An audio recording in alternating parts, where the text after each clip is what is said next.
大家好，讀你聽2.0，今日繼續讀 Arthur Conan Doyle 嘅 The Adventures of Sherlock Holmes， 讀到第2個故事，第2個單元係叫做 The Red-Headed League 咁呢一節咧佢就冇分節嘅，嘗試係一次過讀晒佢啦，希望大家鍾意啊。I had called upon my friend, Mr. Sherlock Holmes, one day in the autumn of last year and found him in deep conversation with a very stout, florid-faced, elderly gentleman with fiery red hair. With an apology for my intrusion, I was about to withdraw when Holmes pulled me abruptly into the room and closed the door behind me. You could not possibly have come at a better time, my dear Watson, he said cordially. I was afraid that you were engaged. So I am, very much so. Then I can wait in the next room. Not at all. This gentleman, Mr. Wilson, has been my partner and helper in many of my successful cases, and I have no doubt that he will be of the utmost use to me in yours also.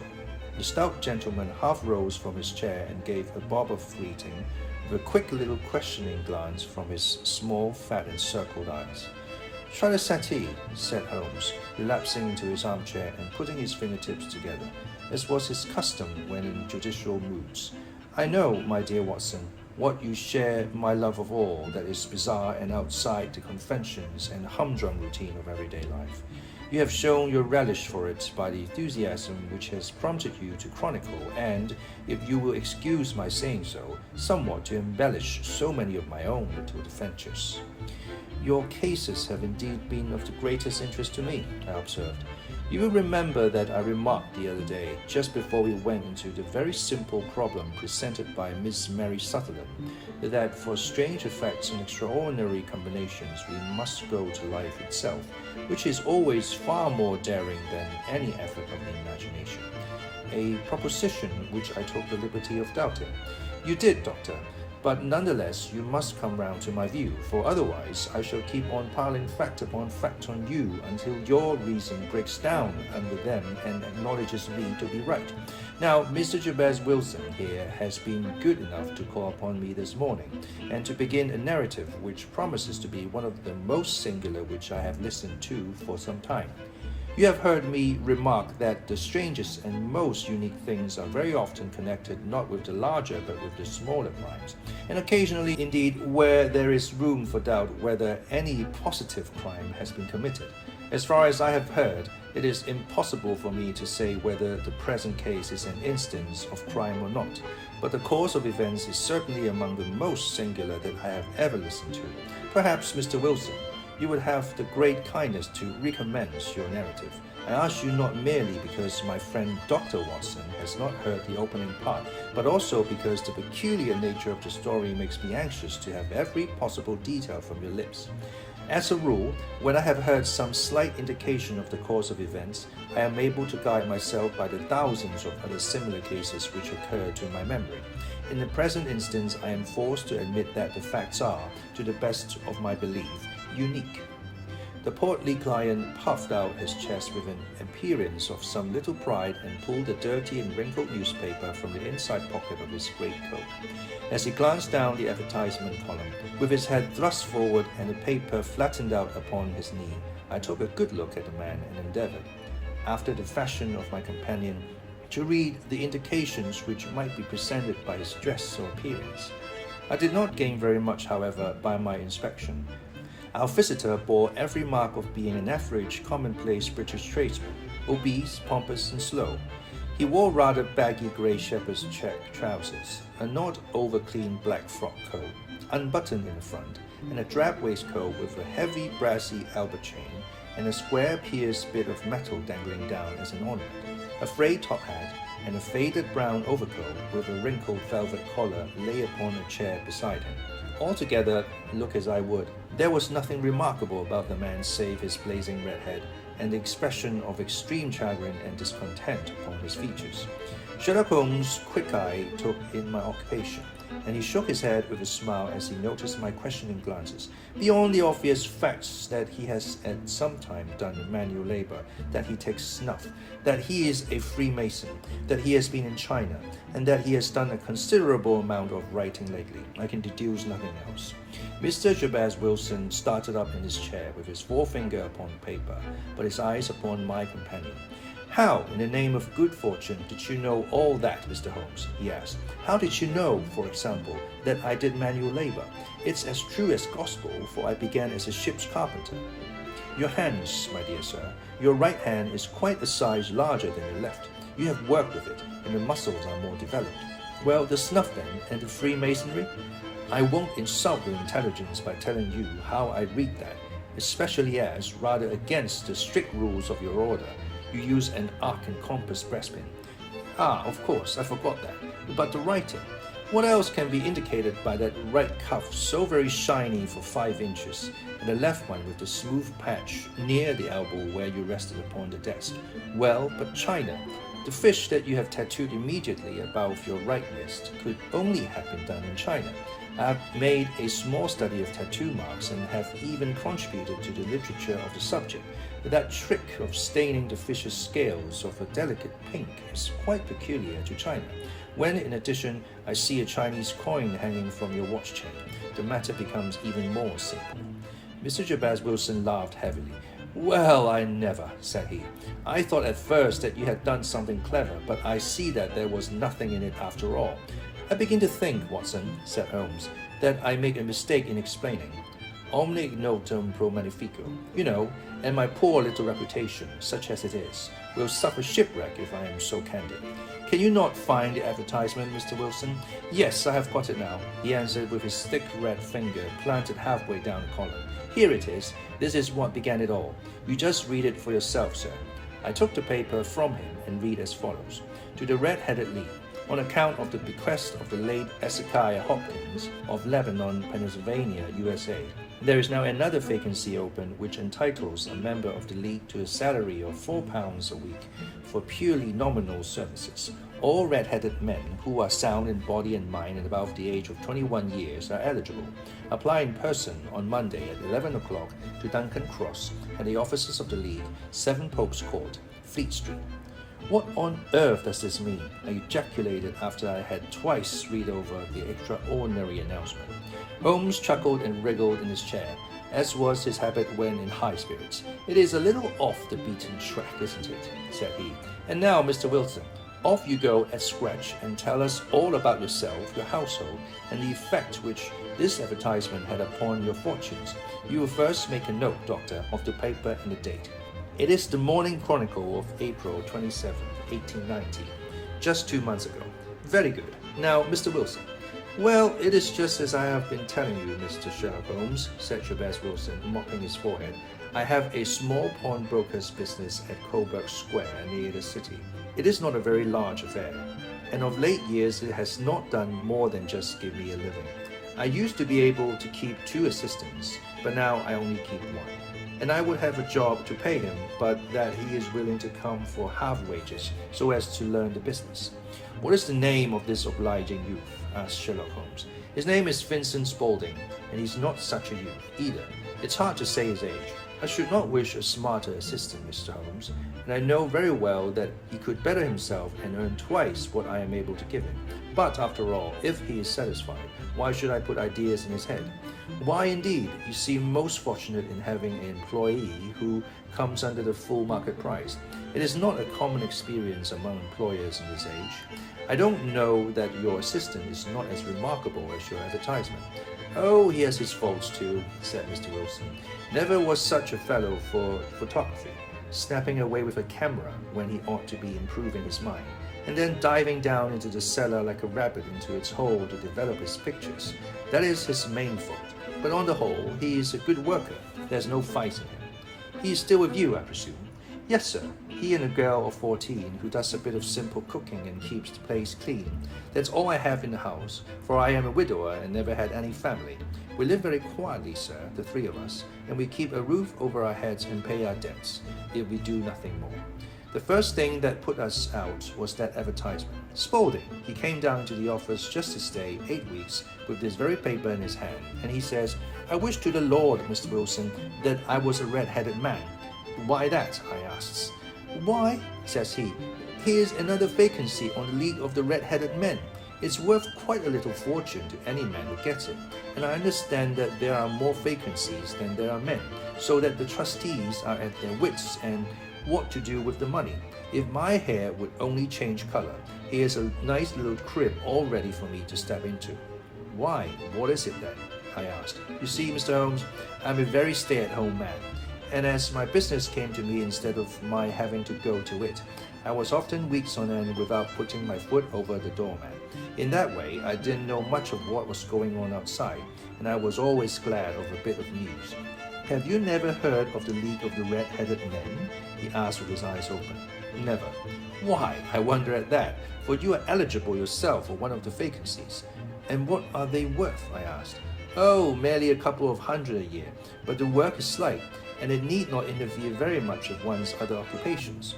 "Well, you can easily think that made me prick up my ears, for the business has not been over good for some years, and an extra couple of hundred would have been very handy." "Tell me all about it," said I. "Well," said he, showing me the advertisement, "you can see for yourself that the League has a vacancy, and there is the address where you should apply for particulars.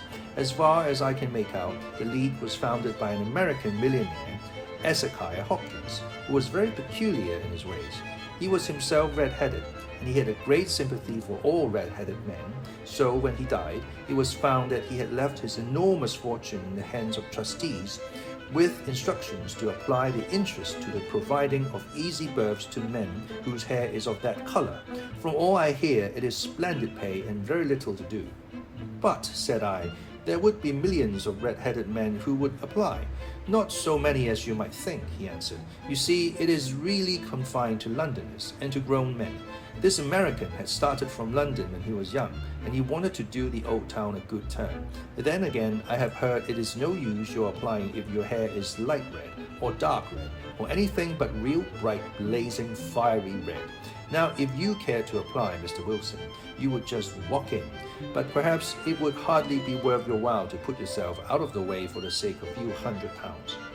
Now, it is a fact, gentlemen, as you may see for yourselves, that my hair is of a very full and rich tint, so that it seemed to me that if there was to be any competition in the matter, I stood as good a chance as any man that I had ever met.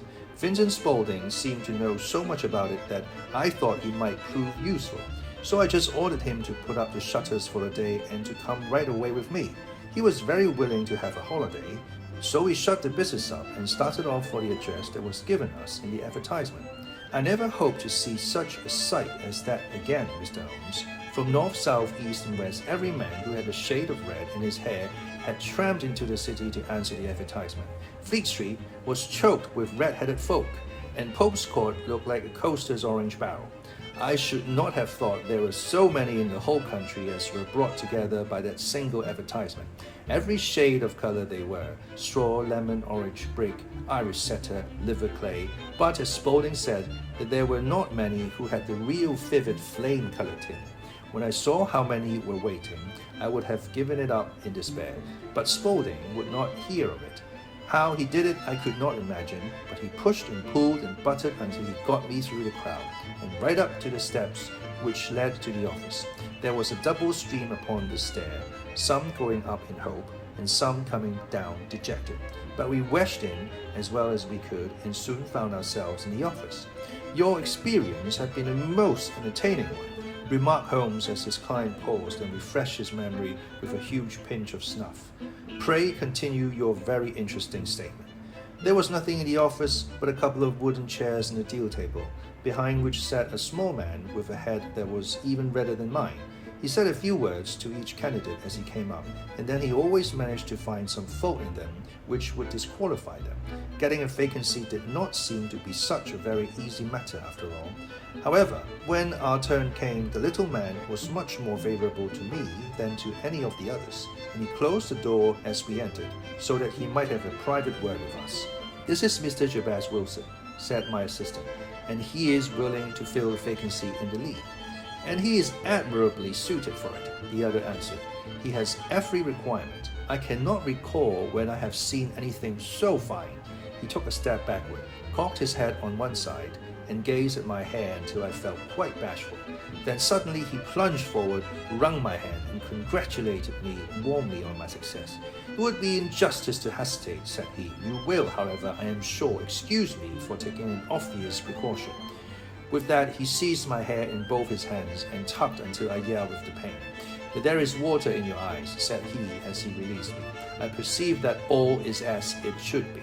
But we have to be careful, for we have twice been deceived by wigs and once by paint. I can tell you tales of cobbler's wax which would disgust you with human nature. He stepped over to the window and shouted through it at the top of his voice that the vacancy was filled. A groan of disappointment came up from below, and the folk all trooped away in different directions until there was not a red head to be seen except my own and that of the manager. My name, said he, is Mr. Duncan Ross, and I am myself one of the pensioners upon the fund left by our noble benefactor. Are you a married man, Mr. Wilson? Have you a family? I answered that I had not. His face fell immediately. Dear me, he said gravely, that is very serious indeed. I am sorry to hear you say that. The fund was, of course, for the propagation and spread of the redheads as well as for their maintenance. It is exceedingly unfortunate that you should be a bachelor. My face lengthened at this, Mr. Holmes, for I thought that I was not to have the vacancy after all. But after thinking it over for a few minutes, he said that it would be all right. In the case of another, said he, the objection might be fatal, but we must stretch a point in favor of a man with such a head of hair as yours. When shall you be able to enter upon your new duties? Well, it is a little awkward, for I have a business already, said I. Oh, never mind about that, Mr. Wilson, said Vincent Spaulding. I should be able to look after that for you. What would be the hours? I asked. 10 to 2. Now, a pawnbroker's business is mostly done of an evening, Mr. Holmes, especially Thursday and Friday evening, which is just before payday. So it would suit me very well to earn little in the mornings. Besides, I knew that my assistant was a good man, and that he would see to anything that turned up. That would suit me very well, said I, and the pay is £4 a week, and the work is purely nominal. What do you call purely nominal? Well, you have to be in the office, or at least in the building, the whole time. If you leave, you forfeit your whole position forever. The will is very clear upon that point. You don't comply with the conditions if you budge from the office during that time. It's only 4 hours a day, and I should not think of leaving, said I.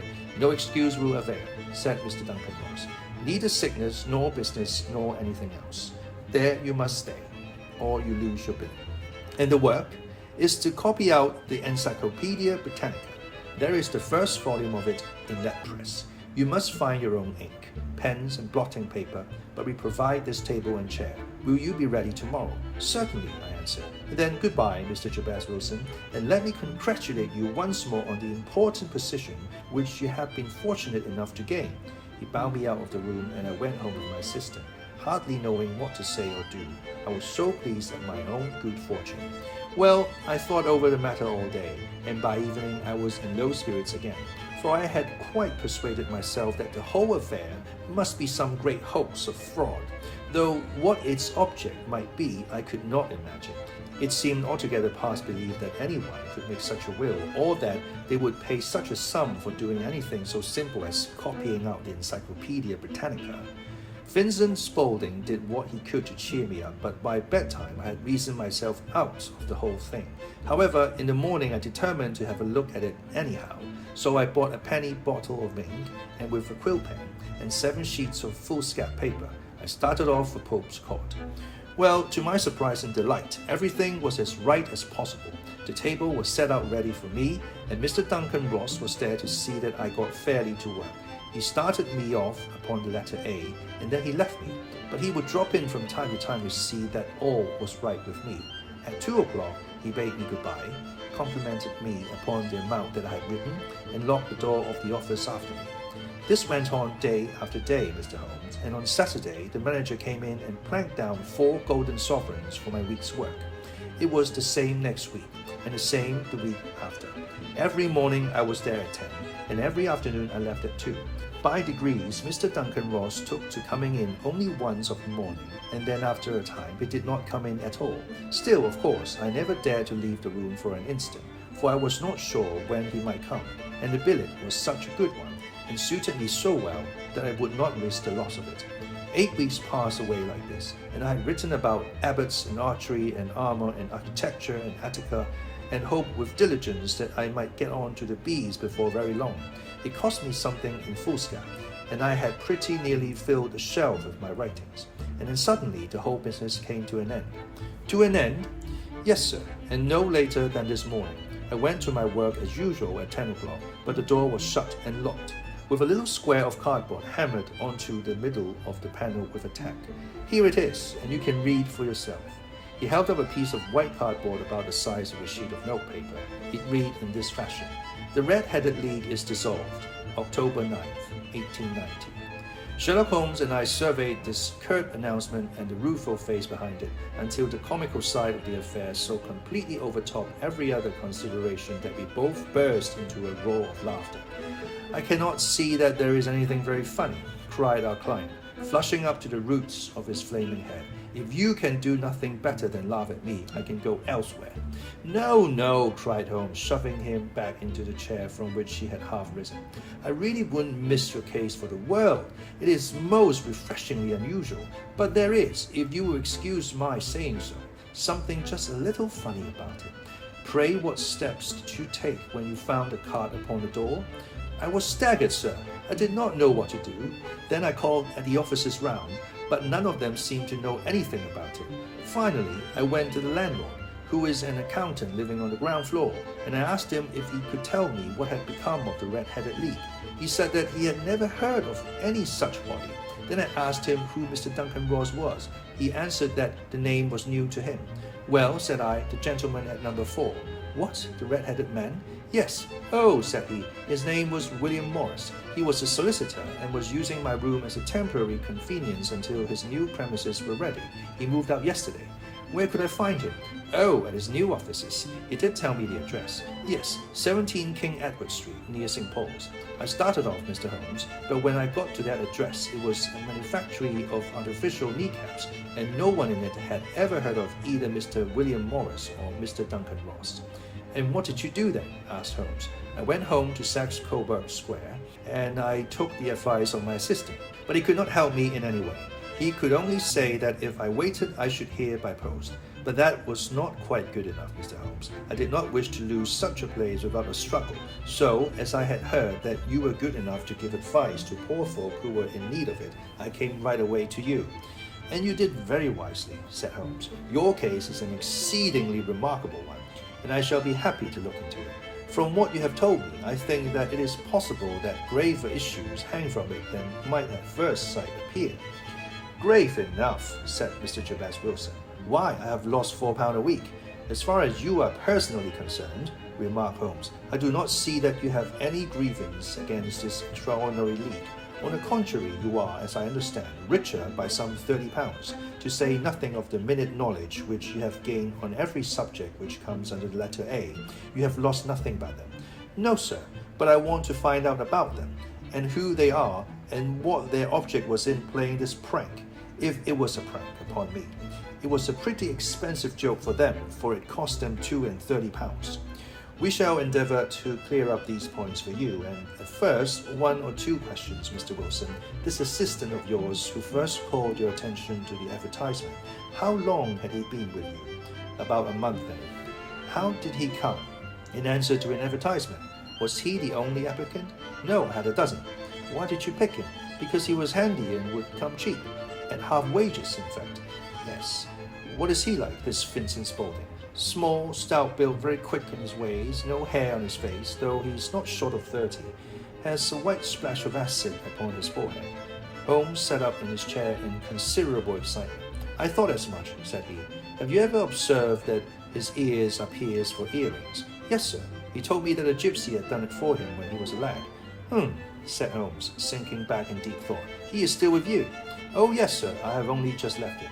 And has your business been attended to in your absence? Nothing to complain of, sir. There's never very much to do of a morning. That will do, Mr. Wilson. I shall be happy to give you an opinion upon the subject in the course of a day or two. Today is Saturday, and I hope that by Monday we may come to a conclusion. Well, Watson, said Holmes when our visitor had left us, what do you make of it all? I make nothing of it, I answered frankly. It is a most mysterious business. As a rule, said Holmes, the more bizarre a thing is, the less mysterious it proves to be. It is your commonplace, featureless crimes which are really puzzling, just as a commonplace face is the most difficult to identify. But I must be prompt over this matter. What are you going to do then? I asked. To smoke, he answered. It is quite a three-pipe problem, and I beg that you won't speak to me for 15 minutes. He curled himself up in his chair, with his thin knees drawn up to his hawk-like nose, and there he sat with his eyes closed and his black clay pipe thrusting out like the bill of some strange bird. I had come to the conclusion that he had dropped asleep, and indeed was nodding myself, when he suddenly sprang out of his chair with the gesture of a man who has made up his mind and put his pipe down upon the mantelpiece. Sarasate plays at the St. James Hall this afternoon, he remarked. What do you think, Watson? Could your patients spare you for a few hours? I have nothing to do today. My practice is never very absorbing. Then put on your hat and come. I am going through the city first, and we can have some lunch on the way. I observe that there is a good deal of German music on the program, which is rather more to my taste than Italian or French. It is introspective, and I want to introspect. Come along. We travelled by the underground as far as Aldersgate, and a short walk took us to Saxe-Coburg Square, the scene of the singular story which we had listened to in the morning. It was a poky little shabby genteel place, where 4 lines of dingy 2-story brick houses looked out into a small railed-in enclosure, where a lawn of weedy grass and a few clumps of faded laurel bushes made a hard fight against the smoke-laden and uncongenial atmosphere. 3 gilt balls and a brown board with Jabez Wilson in white letters upon a corner house announced a place where our red-headed client carried on his business. Sherlock Holmes stalked in front of it with his head on one side and looked it all over, with his eyes shining brightly between puckered lids. Then he walked slowly up the street and then down again to the corner, still looking keenly in the houses. Finally he returned to the pawnbrokers, and having thumped vigorously upon the pavement with his stick 2 or 3 times, he went up to the door and knocked. It was instantly opened by a bright-looking, clean-shaven young fellow who asked him to step in. Thank you, said Holmes. I only wish to ask you how you would go from here to the Strand. 3rd right, 4th left, answered the assistant promptly, closing the door. Smart fellow that, observed Holmes as we walked away. He is, in my judgment, the 4th smartest man in London, and for daring I am not sure that he has not a claim to be 3rd. I have known something of him before. Evidently, said I, Mr. Wilson's assistant counts for a good deal in this mystery of the Red-Headed League. I am sure that you inquired your way merely in order that you might see him. Not him. What then? The knees of his trousers. And what did you see? What I expected to see. Why did you beat the pavement? My dear doctor, this is a time for observation, not for talk.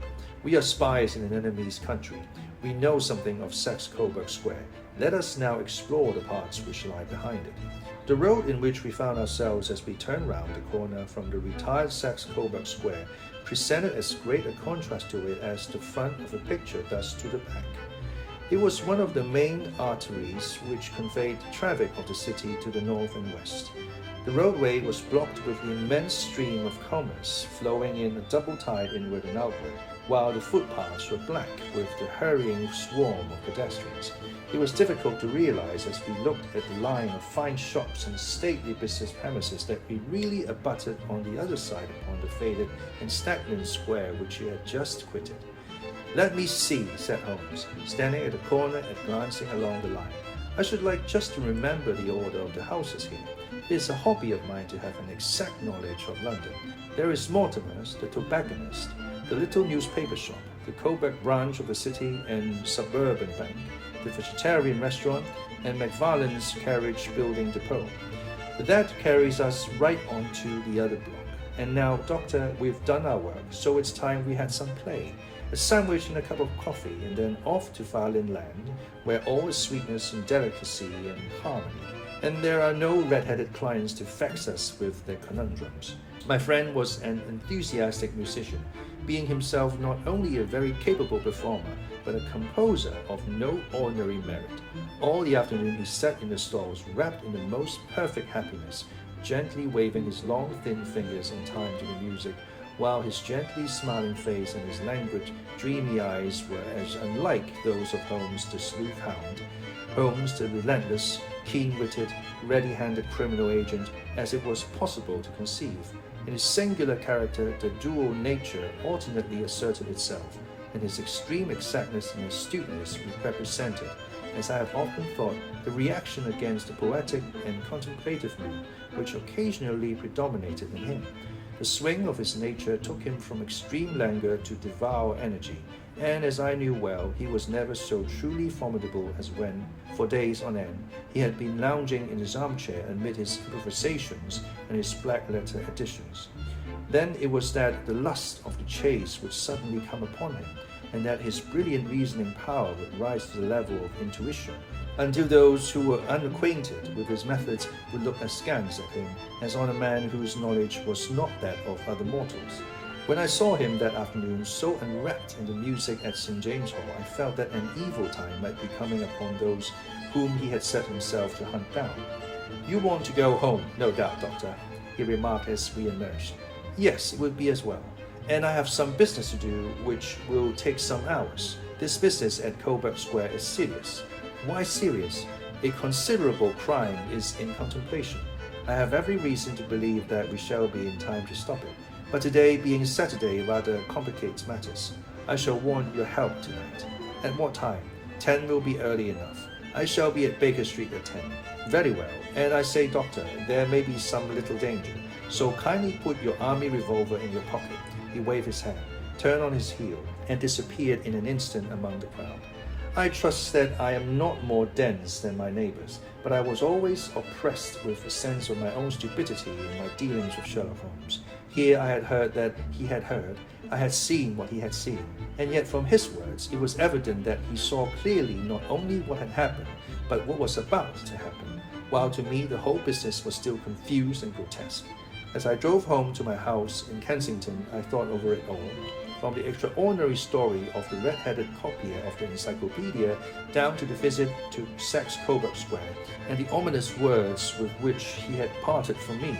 What was this nocturnal expedition, and why should I go armed? Where were we going, and what were we to do? I had the hint from Holmes that this smooth-faced pawnbroker's assistant was a formidable man, a man who might play a deep game. I tried to puzzle it out, but gave it up in despair and set the matter aside until night should bring an explanation.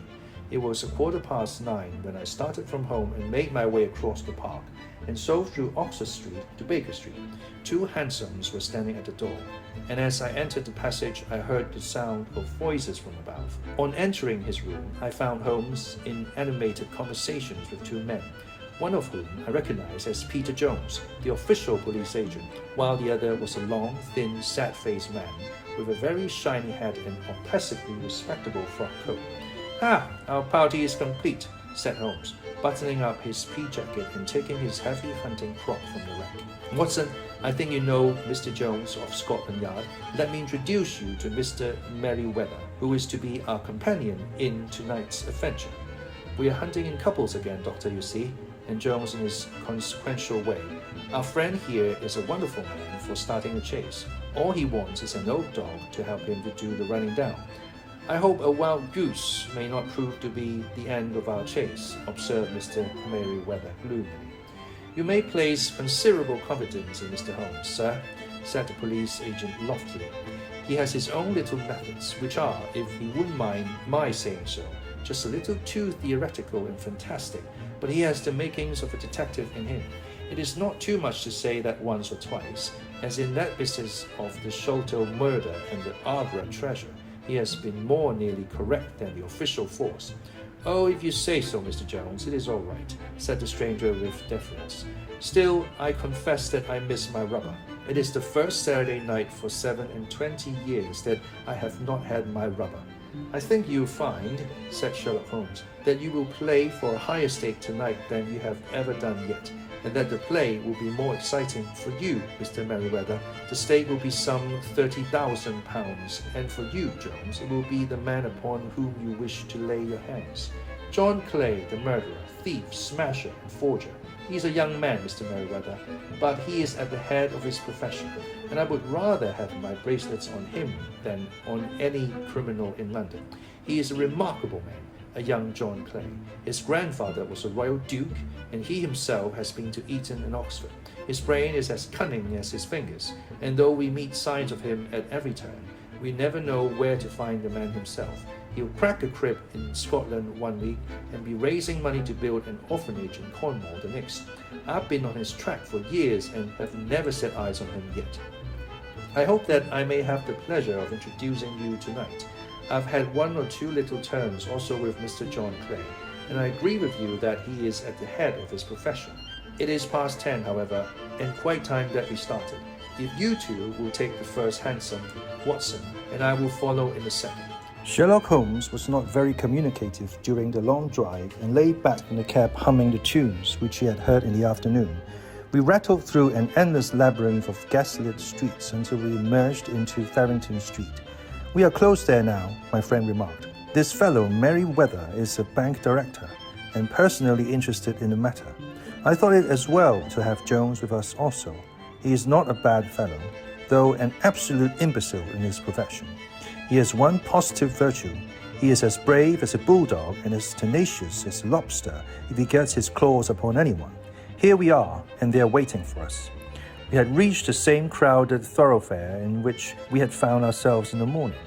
Our cabs were dismissed, and following the guidance of Mr. Merriweather, we passed down a narrow passage and through a side door, which he opened for us. Within there was a small corridor, which ended in a very massive iron gate. This also was opened, and led down a flight of winding stone steps, which terminated in another formidable gate.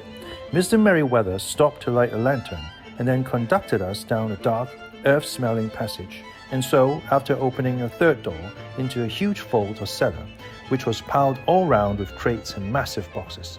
"You are not very vulnerable from above," Holmes remarked as he held up the lantern and gazed about him. "Nor from below," said Mr. Merriweather, striking his stick upon the flags which lined the floor. "Why, dear me, it sounds quite hollow," he remarked, looking up in surprise. "I must really ask you to be a little more quiet," said Holmes severely. "You have already imperiled the whole success of our expedition. Might I beg that you would have the goodness to sit down upon one of those boxes and not to interfere?" The solemn Mr. Merriweather perched himself upon a crate, with a very injured expression upon his face, while Holmes fell upon his knees upon the floor and, with the lantern and a magnifying lens, began to examine minutely the cracks between the stones. A few seconds sufficed to satisfy him, for he sprang to his feet again and put his glass in his pocket. "We have at least an hour before us," he remarked, "for they can hardly take any steps until the good pawnbroker is safely in bed. Then they will not lose a minute, for the sooner they do their work, the longer time they will have for their escape. We are at present, Doctor, as no doubt you have divined, in the cellar of the city branch of one of the principal London banks.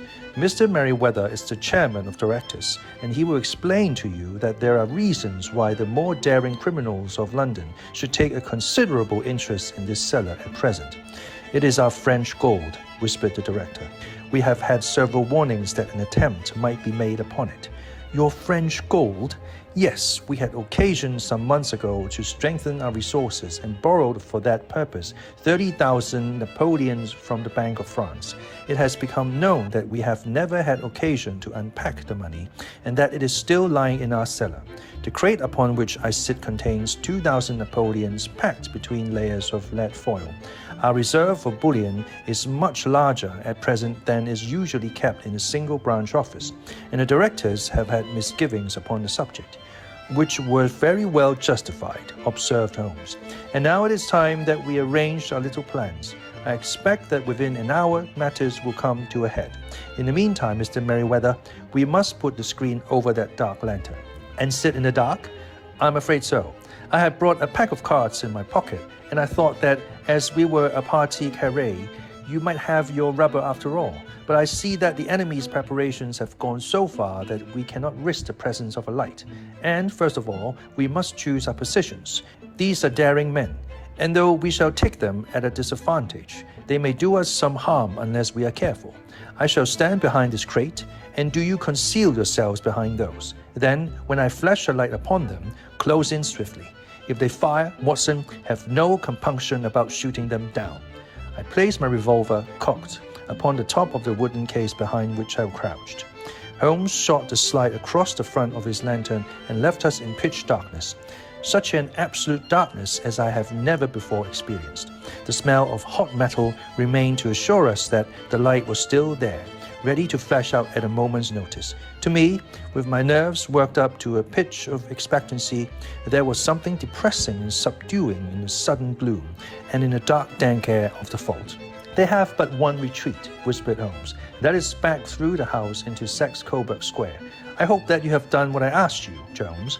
I have an inspector and 2 officers waiting at the front door. Then we have stopped all the holes. And now we must be silent and wait. What a time it seemed. From comparing notes afterwards, it was about an hour and a quarter. Yet it appeared to me that the night must have almost gone, and the dawn be breaking above us. My limbs were weary and stiff, for I feared to change my position. Yet my nerves were worked up to the highest pitch of tension, and my hearing was so acute that I could not only hear the gentle breathing of my companions, but I could distinguish the deeper, heavier in-breath of the bulky Jones from the thin, sighing note of the bank director.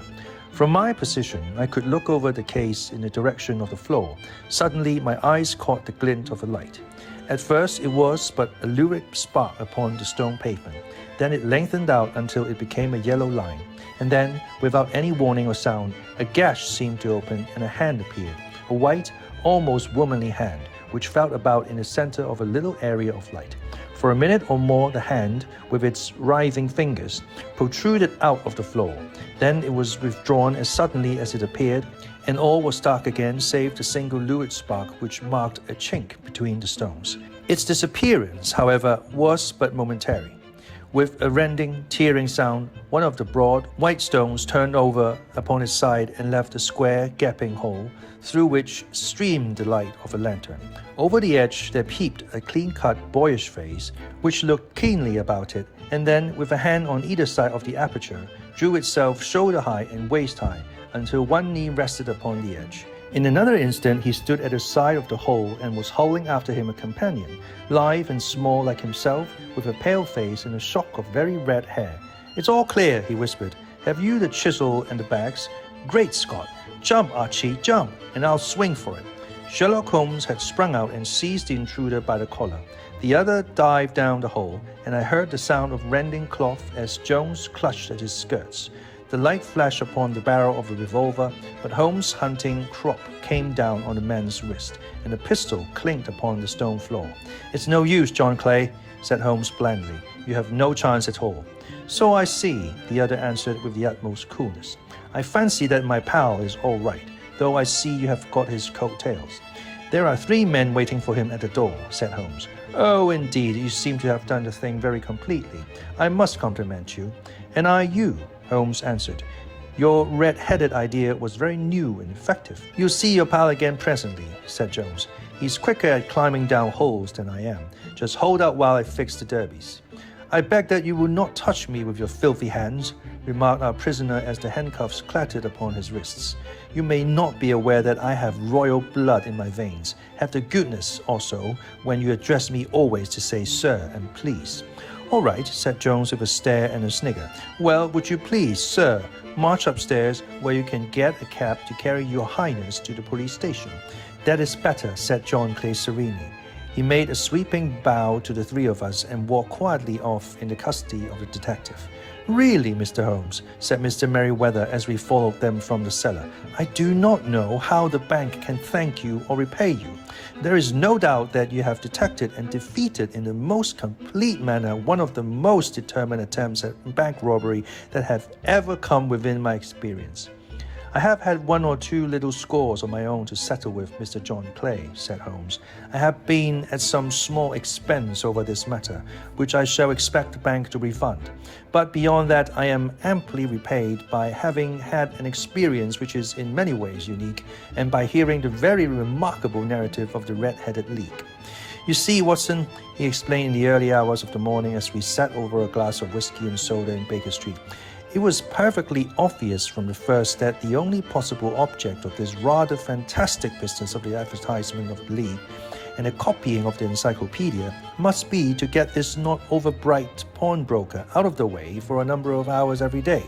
It was a curious way of managing it, but really it would be difficult to suggest a better.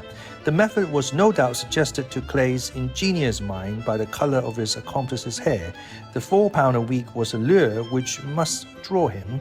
And what was it to them who were playing for thousands? They put in the advertisement. One rogue has temporary office, the other rogue incites the man to apply for it, and together they managed to secure his absence every morning in the week.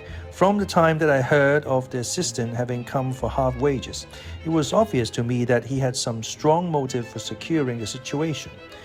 But how could you guess what the motive was? Had there been women in the house, I should have suspected a mere vulgar intrigue. That, however, was out of the question. The man's business was a small one, and there was nothing in his house which could account for such elaborate preparations, and such an expenditure as they were at. It must then be something out of the house. What could it be? I thought of the assistant's fondness for photography, and his trick of vanishing into the cellar. The cellar. There was the end of this tangled clue. Then I made inquiries as to this mysterious assistant, and I found that I had to deal with one of the coolest and most daring criminals in London. He was doing something in the cellar, something which took many hours a day for months on end. What could it be once more? I could think of nothing save that he was running a tunnel to some other building. So far I had got when we went to visit the scene of action. I surprised you by beating upon the pavement with my stick. I was ascertaining whether the cellar stretched out in front or behind.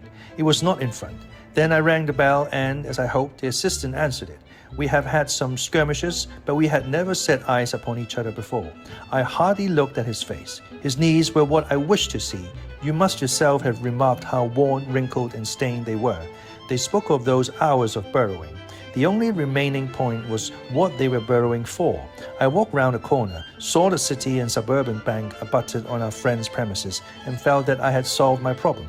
When you drove home after the concert, I called upon Scotland Yard and upon the chairman of the bank directors, with the result that you have seen. And how could you tell that they would make their attempt tonight? I asked. Well, when they closed their league offices, that was a sign that they cared no longer about Mr. Jabez Wilson's presence. In other words, that they had completed their tunnel. But it was essential that they should use it soon, as it might be discovered, or the bullion might be removed. Saturday would suit them better than any other day, as it would give them 2 days for their escape. For all these reasons, I expected them to come tonight. You reasoned it out beautifully, I exclaimed in unfeigned admiration. It is so long a chain, and yet every link rings true. It saved me from ennui, he answered, yawning. Alas, I already feel it closing it upon me. My life is spent in one long effort to escape from the commonplaces of existence. These little problems help me to do so. And you are a benefactor of the race, said I. He shrugged his shoulders. Well, perhaps after all, it is of some little use, he remarked.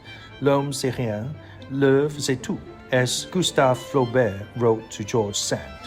好，呢個第二個故事啊，自破銀行劫案呢，就到此為止啦。咁啊，當中有好多細節啦，咁就包括咗佢點樣查咗案啦，呢個 Sherlock Holmes 點樣查到出嚟啦，點樣懷疑呢個 Red Hair League 嘅問題啦。咁呢個 Red Hair League 係即係難以相信佢存在，我相信一般讀者都會睇得出啩，點會有可能會做啲咁嘅嘢咧？當然就係想即係引開 Jabez Wilson 啦。咁引開佢哋做乜嘢咧？咁呢一方面 Sherlock Holmes 就展示到佢個推斷能力。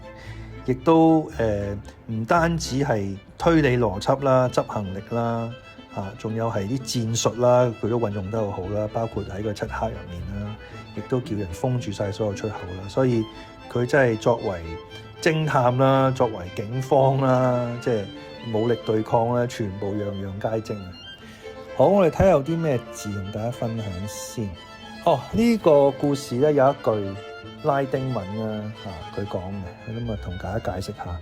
有一度咧 Sherlock Holmes 咧喺前段嘅，佢話 omne ignotum pro magnifico，意思即係話 everything unknown is taken as grand， 或者意思即係 we exaggerate the importance or difficulty of the unknown， 即係越係唔知嘅咧就將佢抬高咗佢啊，抬高咗啲未知嘅嘢嚇，越係未知越係神秘嘅咧就哇越係出神入化。佢嗰度咧意思即係話，佢話其實有陣時我都唔想解釋俾你哋知點解我會推論到咁多嘢出嚟。話我唔推論出嚟，咁我咪顯得更加深不可測。Candid 呢個常用字嚟嘅嚇，意思即係 truthful or straightforward、frank 呢個用法都係啦。Sherlock 即係話如果我唔係咁 candid 唔好咁率直咁坦誠話晒俾你聽我點樣推論咪好咯，咁我咪可以攞晒啲 credit 咯，話我自己係超人都得啦，係咪？唔好咁 candid。Introspective 呢一個字都係 Sherlock Holmes 講嘅。The examination or observation of one's own mental and emotional processes， 佢要自己去反省下，自己去醒悟下但係就呢度嘅意思就唔係一個道德上嘅反省係純粹係佢要回顧一下自己去諗翻之前發生咗嘅事，諗一諗佢自己嗰個思考自省啦，係啦，自省啦，即係自己去諗下自己嗰個邏輯咁樣嚟嘅。OK， 好，今日講到呢度，多謝大家，拜拜。